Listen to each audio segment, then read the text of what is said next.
Assalamualaikum warahmatullahi wabarakatuh.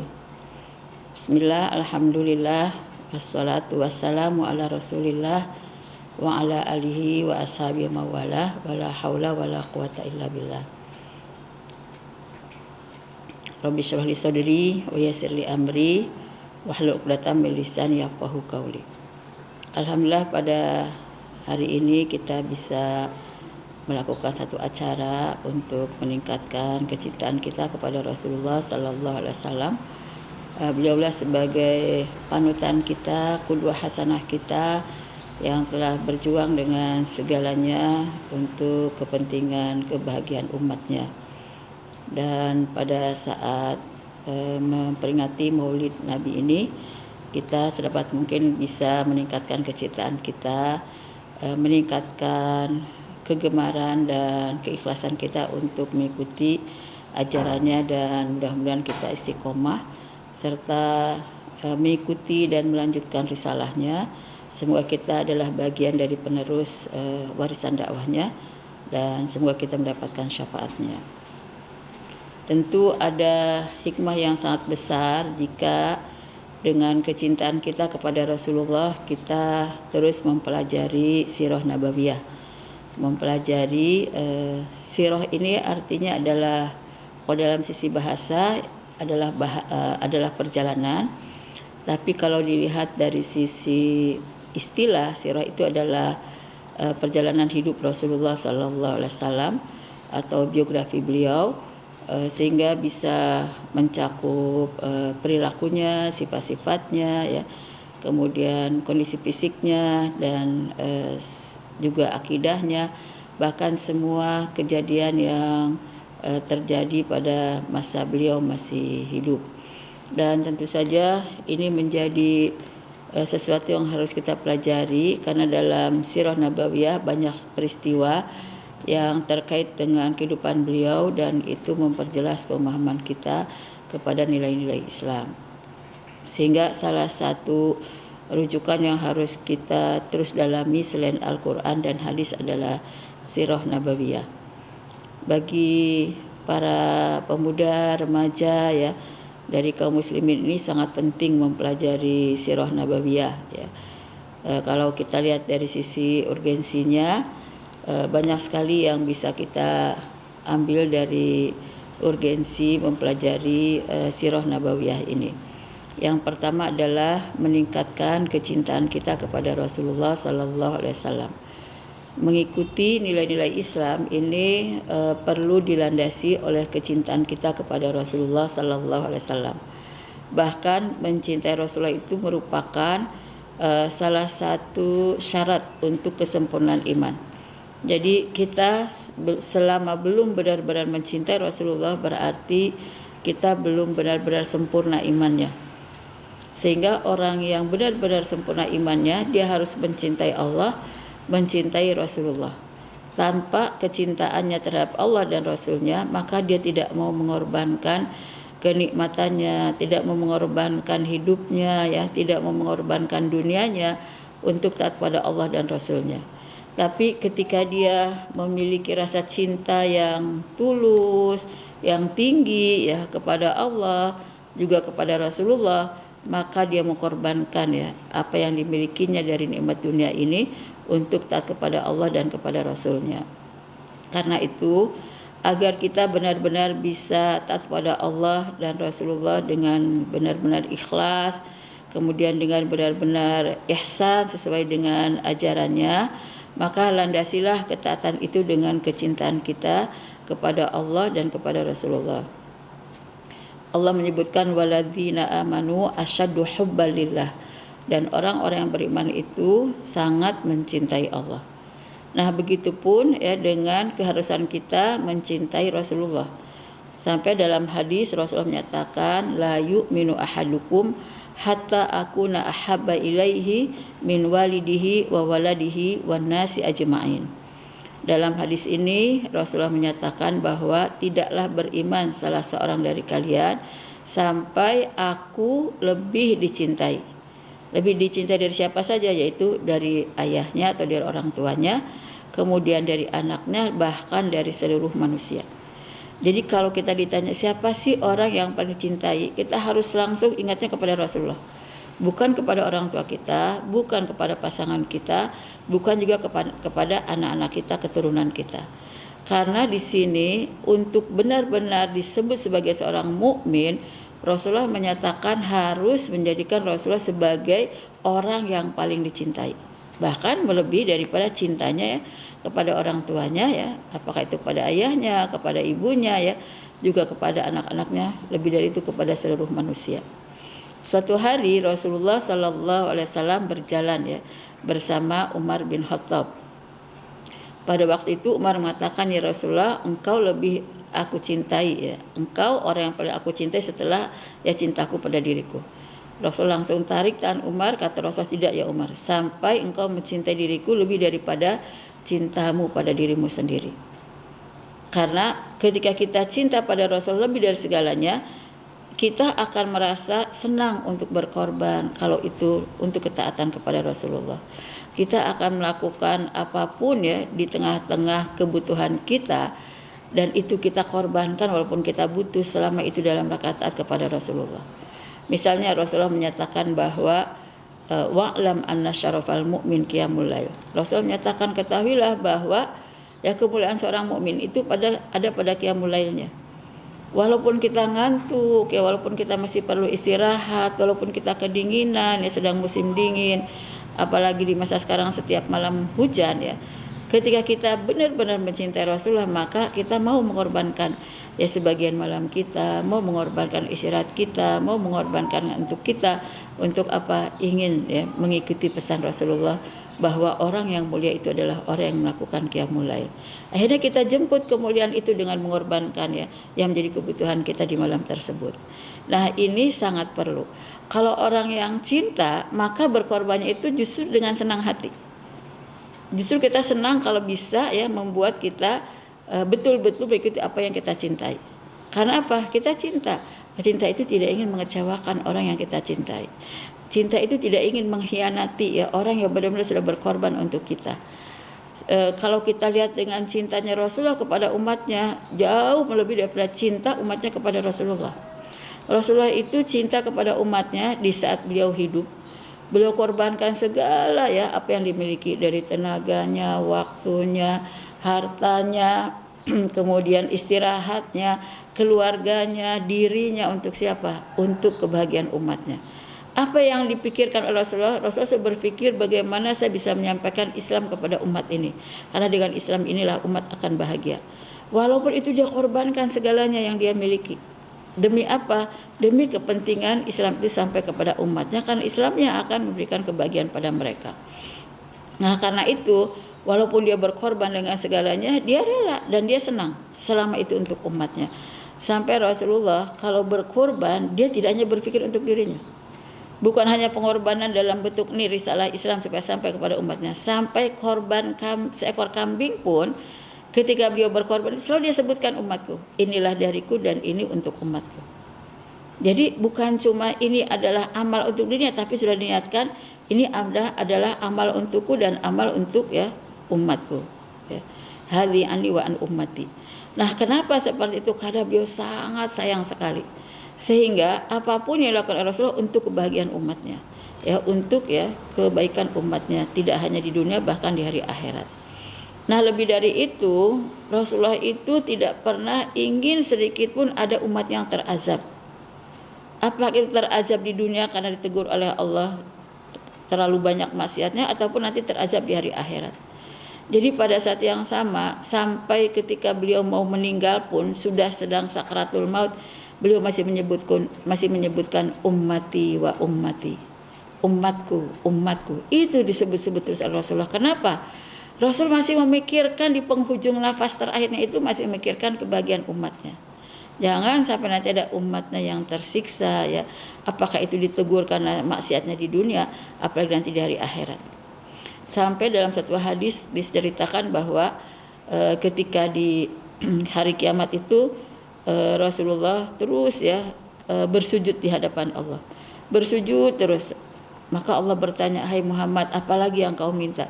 Ternyata yang diminta oleh Rasul adalah agar bisa memberikan syafaat kepada umatnya. Selama belum diberikan syafaat itu kepada umatnya, belum diizinkan karena syafaat itu hanya milik Allah, maka Rasul terus bersujud minta kepada Allah, berdoa, ya Allah berikan aku syafaat kepada umatku. Karena dengan syafaat ini ada orang yang masuk neraka jadi selamat. Ya karena itu pantas Rasulullah minta, inilah kesempatan terakhir menyelamatkan umatnya. Karena apa? Sangat cintanya. Jadi Rasulullah bersujud terus sebelum Allah menanyakan apa yang diminta dan akan dikabulkan. Rasulullah masih bersujud terus. Ternyata yang diminta adalah agar Rasul diizinkan memberikan syafaat kepada umatnya.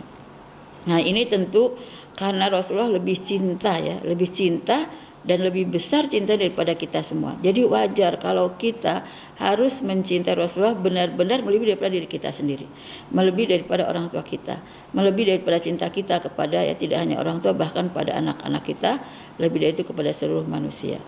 Nah karena itu pantas ya melalui semangat kita mempelajari sirah nabawiyah ini, maka kita harus bisa meningkatkan ya kecintaan kita kepada Rasulullah Sallallahu Alaihi Wasallam.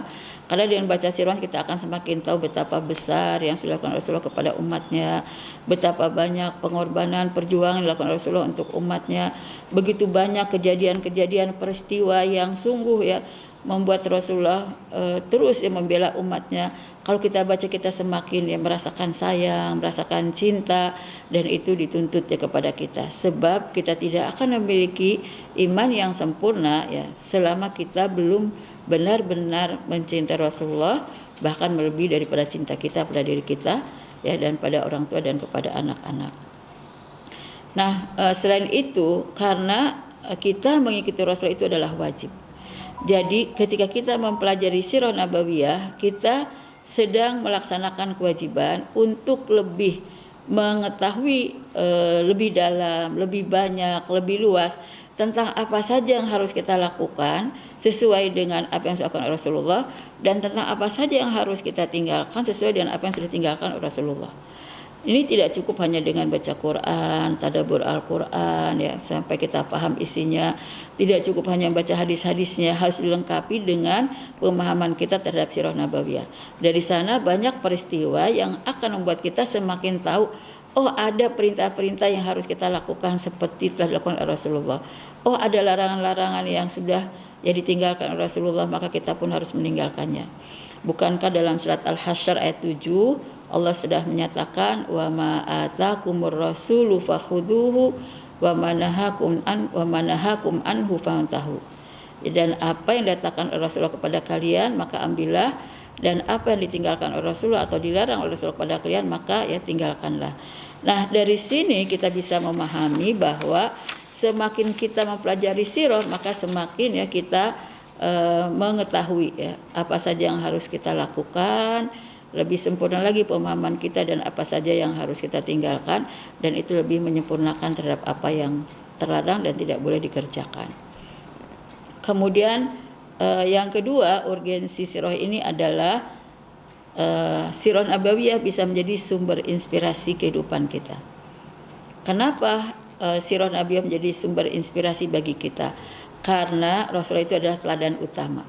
Jadi kalau kita mau tahu bagaimana sih cara bicaranya Rasulullah ya, kemudian bagaimana sih cara Rasulullah melakukan pendekatan dakwah kepada misalnya para pimpinan ya, pendekatan dakwah kepada para orang yang lemah ya, yang duafa ya, bahkan juga kepada orang-orang mu'alaf ya, bagaimana melakukan pendekatan dakwah ya untuk anak-anak ya, bagaimana melakukan pendekatan dakwah di masa Syriah ketika di Mekah, ketika Rasul tidak bisa melakukan dakwah secara jelas di hadapan publik ya, dan bagaimana pula ketika Rasulullah berdakwah setelah hijrah ke Madinah. Itu semua adanya dalam sirah. Sehingga dengan sirah ini maka kita banyak mendapatkan inspirasi di dalam kegiatan-kegiatan kita. Nah, karena itu pantas dalam surat Al-Ahzab ayat 21, kalau kita ingin meneladani Rasul dalam segala hal, maka lengkapilah pemahaman kita selain kepada Al-Quran, kepada hadis, maka kepada sirah. Kata Allah, laqad kana lakum fi rasulillahi uswatun hasanah.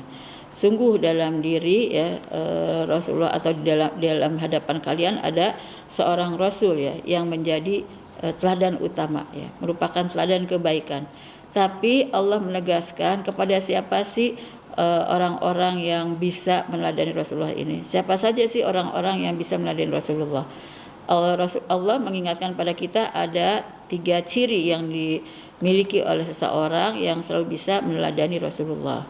Yaitu ciri pertamanya liman kana yarjullah, yaitu orang yang berharap kepada Allah.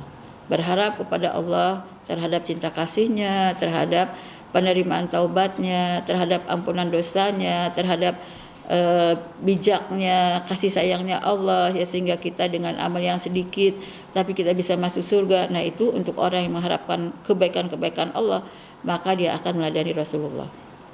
Yang kedua yaitu wal yaumal akhir, orang yang berharap ya akan mendapatkan kenikmatan di hari akhirat. Orang yang punya harapan, ya, punya keyakinan bahwa nanti akan ada hari akhirat sebagai hari pembalasan, kemudian dia bersiap-siap, maka dia akan bisa meladani Rasulullah sallallahu alaihi wasallam. Tapi kalau orang yang lupa pada hari akhirat, hanya ingat pada dunia saja, tidak akan bisa meladani kehidupan Rasulullah. Yang ketiganya yaitu wadzakarallah katsira.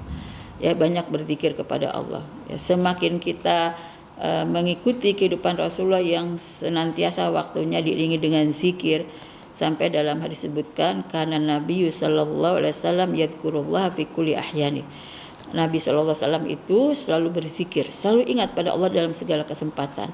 Jadi ketika kita mengetahui hal semacam itu, pantas nanti kita pun akan mengikuti bagaimana cara bisa mengisi waktu demi waktu dalam rangka kita ingat kepada Allah, sehingga kita tidak lalai, tidak jadi orang yang khilaf, apalagi sampai tersesat.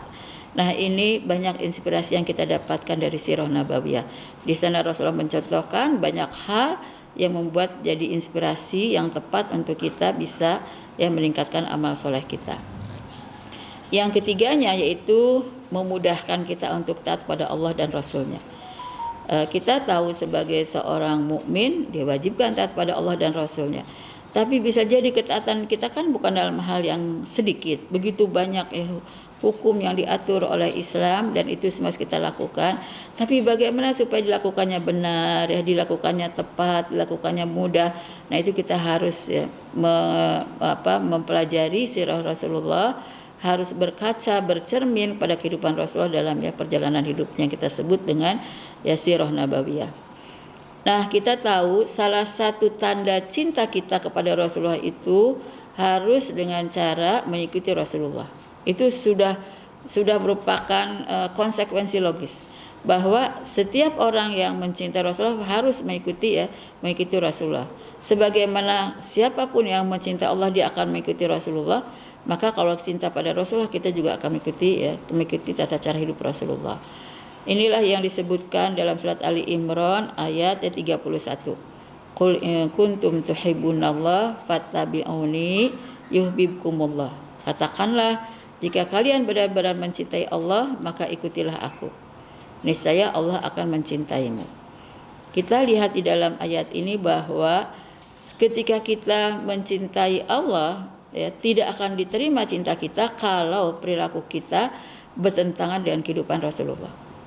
Allah itu akan menerima cinta kita, membalas cinta kita dengan cintanya kalau kita mengikuti kehidupan Rasulullah. Jadi pantas cara hidupnya Rasul itu harus kita baca, harus kita pelajari, harus kita pahami. Agar setelah kita paham akan kita ikuti, akan kita laksanakan.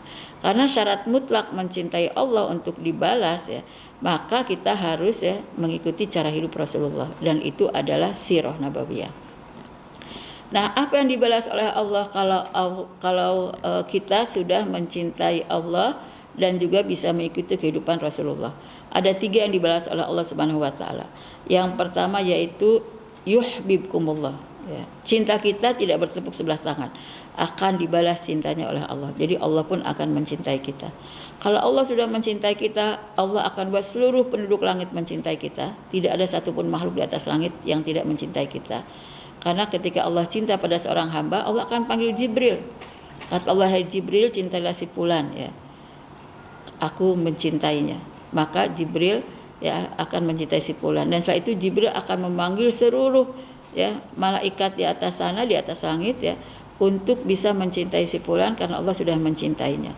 Setelah itu maka semua malaikat akan mencintainya, dan setelah itu Allah akan buat seluruh makhluk di bumi akan mencintainya. Nah, subhanallah, kalau sudah mendapatkan cintanya Allah, kita tidak akan mendapatkan cinta yang disia-siakan, baik di dunia ya maupun ya di atas sana. Apalagi nanti di hari akhirat, dengan cintanya kita akan mendapatkan keselamatan. Yang kedua, wa yaghfir lakum dzunubakum. Yang kedua, kita akan diampuni dosa-dosanya. Kata Allah, Dia, maksudnya Allah, ya akan mengampuni dosa-dosa kalian. Kita sebagai manusia biasa ya banyak sekali ya kesalahannya, banyak kehilafannya, banyak ya kekurangannya dalam mentaati nilai-nilai agama. Bagaimana cara kita menghapus itu semua supaya nanti kita di hadapan Allah tidak punya tanggung jawab yang berat? Nah, salah satu di antaranya selain taubat ya kepada Allah, ternyata kita disyaratkan ya untuk mencintai Allah dan mengikuti ya kehidupan Rasulullah, tata cara kehidupan Rasulullah. Nah, kalau kita seperti itu, maka Allah sudah memberikan janji akan dihapuskan dosa-dosanya. Yang ketiga ya, yaitu akan diberikan ampunan dan kasih sayangnya. Dalam akhir ayat ini disebutkan wallahu ghafurur rahim, dan Allah itu Maha Pengampun lagi Maha Penyayang. Subhanallah ya, sudah diberikan tadi janji oleh Allah nanti akan diampuni dosa-dosanya, akan diberikan cintanya, ditambah lagi kasih sayang tidak akan pernah berhenti, diberikan terus oleh Allah. Baik kasih sayang yang kita butuhkan di dunia maupun kasih sayang dibutuhkan di hari akhirat. Nah, ini sangat penting ya, dan kita bisa memahami bahwa ternyata urgen sekali kita memahami sirah nabawiyah karena begitu banyak yang akan didapatkan oleh kita dari Allah Subhanahu wa taala. Yang keempat, urgensi mempelajari sirah nabawiyah ini adalah memudahkan kita memahami ya Al-Qur'an. Al-Qur'an itu diturunkan kepada Rasulullah, maka Rasulullah lah yang pertama diberitahu oleh Allah apa maksudnya. Bagaimana keharusan untuk melaksanakannya, seperti apa harus diaplikasikannya. Sehingga Rasulullah menyatakan adabani rabbi fa ahsana ta'dibi. Telah mendidik aku ya, Tuhanku telah mendidik aku, maka sebaik-baiknya pendidikan adalah yang diberikan kepadaku. Nah, karena itu kalau ingin tahu seperti apa sih melaksanakan isi Al-Qur'an, ya kita ikuti ya kehidupan Rasulullah. Karena dengan semacam itu kita akan punya akhlak yang sangat agung sekali. Sampai Rasulullah dengan akhlak Al-Qur'an yang disebutkan oleh Aisyah kan khuluquhul Qur'an ya, bahwa Rasulullah itu adalah akhlaknya akhlak Al-Qur'an. Dengan akhlak Al-Qur'an inilah Rasulullah tidak hanya dipuji oleh manusia seluruh alam ini, bahkan Rasulullah dipuji oleh Allah Subhanahu wa taala. Dalam surat Al-Qalam Allah menyatakan innaka la'ala khuluqin azim. Sesungguhnya kamu berada pada akhlak yang agung.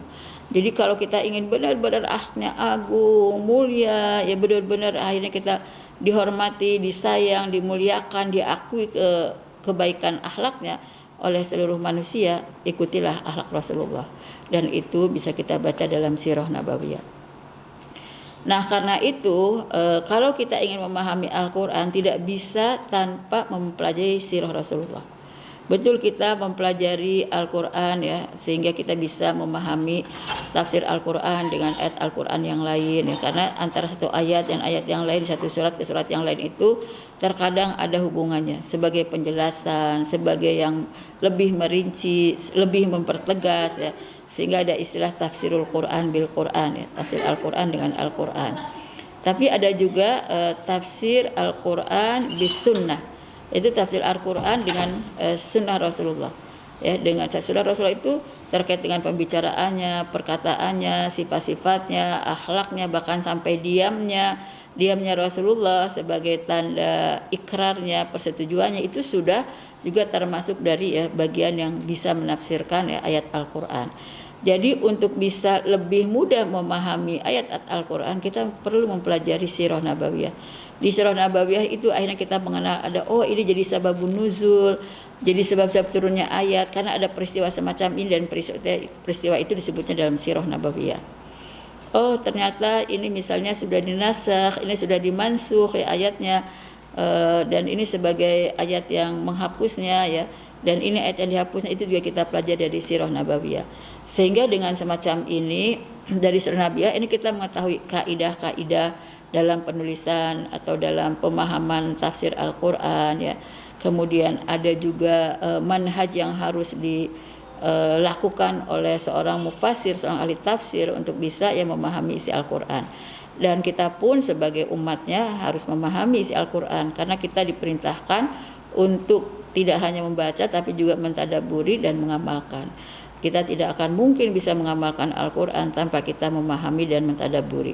Saat kita ingin memahami dan mentadaburi, kita perlu sempurnakan pemahaman kita antara kaitan satu ayat dengan ayat yang lain, tapi juga antara Al-Quran dengan hadis dan bahkan juga dengan sirah nabawiyah. Kemudian juga kita dari urgensinya bisa memperbesar dan memperluas pengetahuan serta wawasan kita tentang keislaman. Jadi bagaimana supaya wawasan dan pengetahuan kita lebih luas lebih mantap lagi tentang Islam ini, kita perlu menyempurnakan pemahaman kita dengan sirah nabawiyah. Dan karena itu dengan mempelajari sirah nabawiyah, maka semakin lengkaplah pemahaman kita menjadi orang yang memiliki pemikiran yang utuh, pemikiran yang integral tentang Islam, bukan pemikiran yang parsial. Karena tanpa pelajari sirah, bisa jadi ada seseorang yang memahami kehidupan Rasul dengan cara parsial. Misalnya Rasulullah itu orang yang zuhud, rumahnya saja kecil sekali, kemudian pintunya saja kalau mau masuk dalam rumahnya harus menunduk, kemudian beliau tidurnya hanya di atas tikar, sehingga kalau bangun tidur ada bekas-bekas tikar yang menempel di wajahnya, ada semacam tanda guratan-guratan garis-garis tikar yang ada di wajahnya. Tidak ada kehidupan yang mewah dalam kehidupan Rasulullah, tapi bukan berarti Rasul itu sangat miskin. Karena Rasulullah itu ketika menikah saja kepada menikahi Khadijah itu, salah satu mahar yang diserahkannya adalah 20 ekor unta. Ini bukan dipersembahkan oleh orang yang miskin seperti Rasulullah. Rasulullah itu diberi kekayaan oleh Allah, tapi karena Rasulullah tidak cinta kepada dunia, tidak dinikmati untuk kembahan dirinya, maka apa yang dimiliki itu disedekahkan. Kalau misalnya Rasulullah tidak ingin menyedekahkan hartanya, sudah kekayaan itu akan tampak di hadapan para sahabat, tapi itu tidak jadi contoh, tidak jadi teladan utama. Karena Rasul itu mendapat bagian 1/5 dari setiap ghanimah, dari setiap rampasan perang. Betapa banyak perang yang dilakukan oleh Rasulullah saja pernah mengikuti 60 kali perang. Tapi Rasulullah tidak dinikmati untuk dirinya, selalu disedekahkan. Jadi Rasulullah karena zuhudnya itu bukan berarti karena miskinnya, tapi Rasulullah justru memberikan contoh kepada kita tidak mencintai dunia itu karena Rasulullah ingin lebih mengutamakan hari akhiratnya, sehingga apa yang dimilikinya tetap dibagikan dan disedekahkan untuk orang lain. Tapi Islam juga tidak melarang untuk jadi orang kaya, karena orang kaya itu yang baik adalah yang banyak bersedekah. Sampai Rasulullah memberikan pesan kepada kita, al-yadul ulya khairun minal yadis sufla. Tangan yang di atas, tangan yang selalu memberi lebih baik daripada tangan yang selalu menerima, yang selalu menerima sedekah. Tangan yang di atas lebih baik daripada tangan yang di bawah. Artinya yang bersedekah itu lebih baik daripada yang selalu menerima sedekah. Dan itu dipraktekkan oleh kehidupan Rasulullah SAW. Kita lebih memahami kehidupan Rasulullah seperti itu dari sirahnya. Kemudian sebagai contoh model, kehidupan Rasul itu sebagai model utama kehidupan manusia yang istimewa. Kalau kita ingin istimewa, kehidupannya benar-benar dimuliakan, dijamin oleh Allah, dilindungi dalam kebaikan, tidak melakukan kejahatan, hidupnya nanti istiqomah, husnul khotimah, maka kita harus mempelajari sirah. Agar dengan sirah yang kita pelajari ini, setelah kita pahami, kita ikuti, kita laksanakan, maka pada saat yang sama semakin banyak yang kita lakukan sesuai dengan nilai-nilai agama. Nah, karena itu di dalam sirah nabawiyah ini Rasulullah bisa memberikan contoh kepada kita, contoh atau model utama di dalam kehidupan berkeluarga, kemudian keberhasilan mendidik anak, kemudian juga bermasyarakat, kemudian juga bagaimana menggabungkan antara hukum fikih dengan fikih dakwah, sehingga ketika kita berdakwah tentang hukum kepada masyarakat justru tidak menimbulkan kontradiksi dan pertentangan, tapi akan diterima dengan baik, karena saat kita memberikan dakwah kepada masyarakat tentang hukum yang ada dalam agama ini disertai dengan metodologi dakwah yang tepat yang kita panggil dalam fikih dakwah dari sirah nabawiyah ini. Jadi begitu banyak urgensinya bagi kita sehingga jangan kita abaikan untuk mempelajari sirah nabawiyah. Apa keutamaan yang akan kita ambil dengan mempelajari sirah nabawiyah ini? Yang pertama ya, menyempurnakan ya keislaman kita sebagai muslim yang kafah. Kita ingin jadi muslim yang benar-benar taat kepada aturan-aturan Allah. Semakin hari semakin terlihat ya kebaikan-kebaikannya, semakin hari semakin berubah kepada yang lebih positif, kepada yang lebih soleh. Nah itu dengan cara kita ya mempelajari sirah nabawiyah, sehingga dengan semacam itu insya Allah ada terus proses hijrah yang kita miliki untuk menjadi manusia yang lebih baik dan lebih baik lagi. Yang kedua, memiliki pemikiran yang benar tentang nilai-nilai Islam. Agar kita tidak memiliki nilai Islam yang salah, maka kita perlu lengkapi pemahaman kita terhadap Al-Quran, terhadap hadis, juga terhadap sirah nabawiyah. Sehingga pemikiran kita tentang konsep Islam yang utuh, yang sesungguhnya benar-benar dipahami dengan sebaik-baiknya. Yang ketiganya yaitu menambah cinta, ya, menambah semangat, kemudian menambah sabar, tekun, ulet, sungguh-sungguh ya. Dan juga kita terus berusaha untuk istiqomah dalam beribadah kepada Allah Subhanahu wa taala. Karena tentu Rasulullah sallallahu alaihi wasallam di dalam melaksanakan nilai-nilai agama ini tentu dilandasi dengan kesabaran, keuletan ya, kemudian sungguh-sungguh, kemudian semangat yang tinggi ya, selain itu juga sabar, tekun ya, dan lebih dari itu adalah istiqomah. Nah, bagaimana supaya bisa menerapkannya? Maka kita perlu mempelajari bagaimana cara Rasulullah menyikapi hidupnya dengan sabar, dengan tekun, dengan ulet, dengan sungguh-sungguh, dengan semangat, bahkan ya dengan mempertahankan amal baiknya secara istiqomah. Ini insya Allah akan kita dapatkan dan kita lakukan. Kemudian tentu saja mengikuti teladan Rasulullah. Jadi kita tidak akan melakukan hal-hal yang justru tidak disukai oleh Rasulullah. Kita tidak akan melakukan hal-hal yang dilarang dan ditinggalkan Rasulullah, tapi kita justru akan melakukan hal-hal yang dianggap wajib oleh Rasulullah, yang dianggap sunnah oleh Rasulullah, bahkan tidak melakukan hal-hal yang begitu banyak terlibat dalam hal-hal yang mubah ya. Karena kita akan sibukkan diri kita untuk bisa beramal dalam hal-hal yang wajib dan hal-hal yang sunnah ya, sehingga kita bisa memperbanyak amal soleh kita. Dan lebih dari itu, sirah nabawiyah akan menjadi salah satu rujukan hidup kita.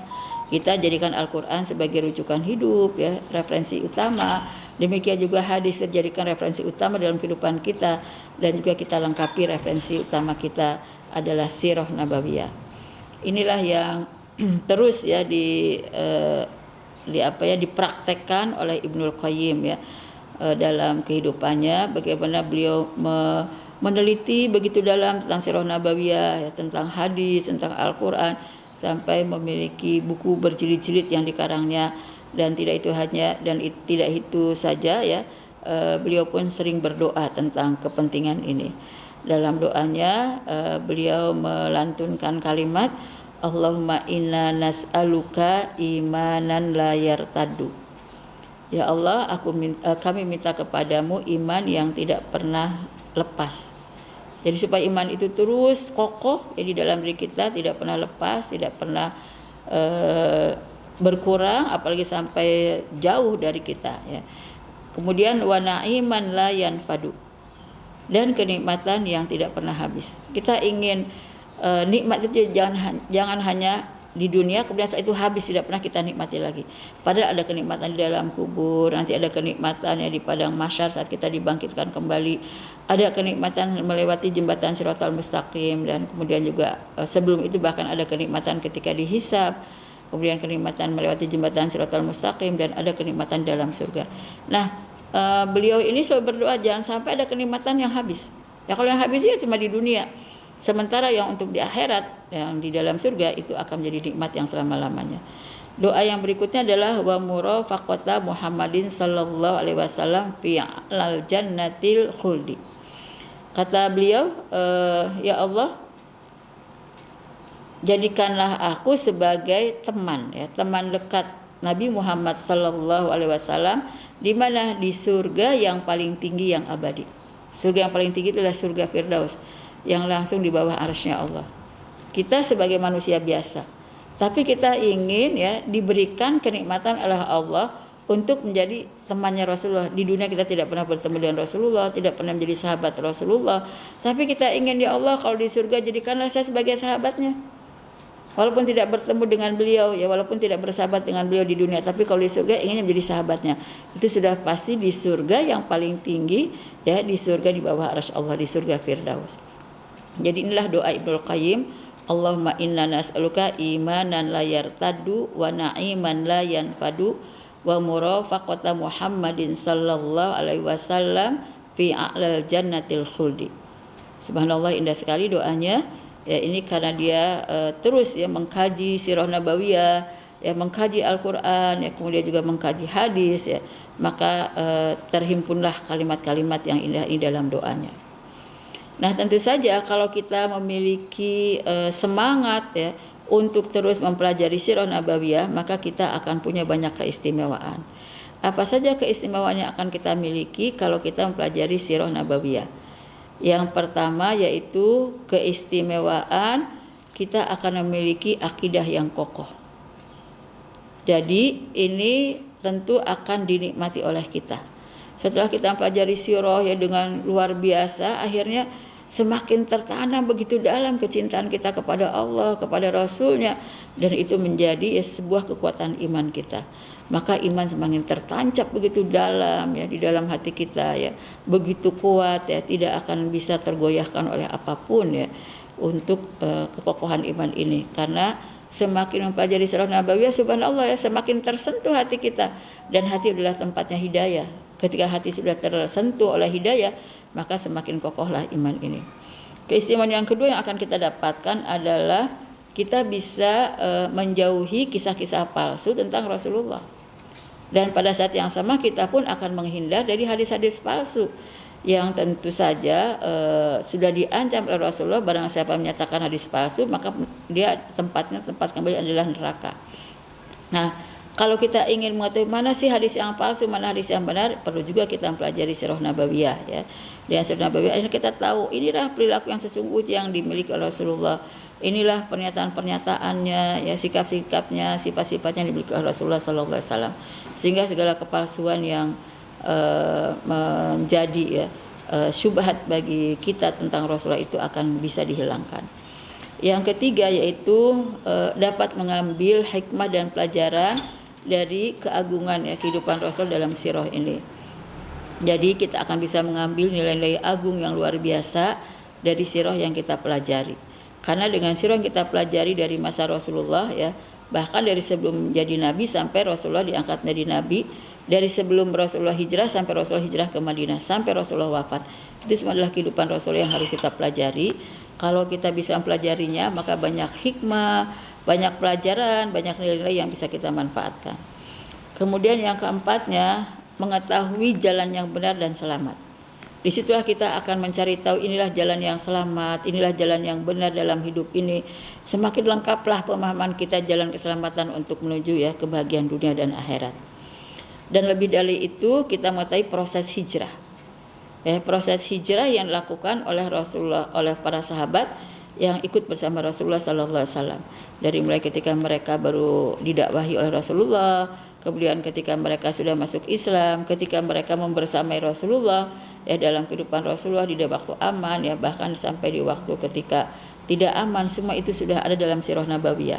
Jadi dengan semacam itu akhirnya kita mengetahui bagaimana proses perubahan menuju kepada hijrah yang benar. Karena Rasulullah itu melakukan proses hijrah dari para sahabat luar biasa ya. Proses hijrah meninggalkan keingkaran-keingkaran menuju pada kebenaran, proses hijrah dari kejahiliahan kepada ya nilai-nilai Islam yang benar, proses hijrah dari yang haram kepada yang halal ya, yang dari maksiat kepada ketaatan ya, dari kesesatan pada hidayah. Banyak sekali proses hijrah yang dilakukan oleh Rasulullah kepada para sahabat, dan itu ternyata berhasil dengan mulus ya. Bagi mereka yang menerima berhasil dengan sangat mulus, walaupun mungkin tentu kita dapatkan dalam sirah nabawiyah ada ya banyak juga sebagian orang yang tidak menerimanya, tapi bagaimana Rasul bisa menyikapinya dengan baik ya. Kemudian selain itu kita bisa mencontoh dakwah Rasulullah agar dakwah kita bisa sukses. Rasulullah itu untuk mensukseskan dakwahnya hanya butuh waktu 22 tahun. Nah, kita tentu perlu waktu yang sangat panjang yang sudah kita lakukan, ternyata belum sebesar Rasulullah menyemangati para sahabat dalam dakwah ini untuk bersama-sama meraih kesuksesan. Mungkin perlu kita kaji lebih dalam lagi tentang bagaimana fikih dakwah yang dibangun oleh Rasulullah ya, agar bisa melakukan dakwah ini dengan baik, dengan tepat dan memberikan hasil ya. Nah, karena itu kita harus bisa mengambil faidah dari sirah nabawiyah ini agar kita bisa memahami asbabun nuzul yang menjadi penyebab turunnya ayat Al-Qur'an, sehingga kita bisa lebih baik lagi dalam memahami yang dimaksudkan oleh Al-Qur'an ya. Kemudian juga dengan memahami sirah nabawiyah ini, maka insya Allah kita akan bisa memiliki bekal rohani yang sangat kuat ya, yang sangat kokoh ya bagi kita sebagai seorang muslim dan muslimah. Lebih dari itu, banyak sekali mukjizat yang bisa kita dapatkan dari sirah nabawiyah ini yang sudah diberikan oleh Allah kepada Rasulullah, dan semakin dalamlah ya kepercayaan kita, keyakinan kita kepada Nabi Muhammad sebagai seorang rasul. Dan lebih dari itu, kita jadi mengetahui bagaimana proses membangun kejayaan Islam yang telah dilakukan oleh Rasul dan para sahabat ya. Tentu ini menjadi satu kebaikan yang ditinggalkan Rasulullah kepada kita semua.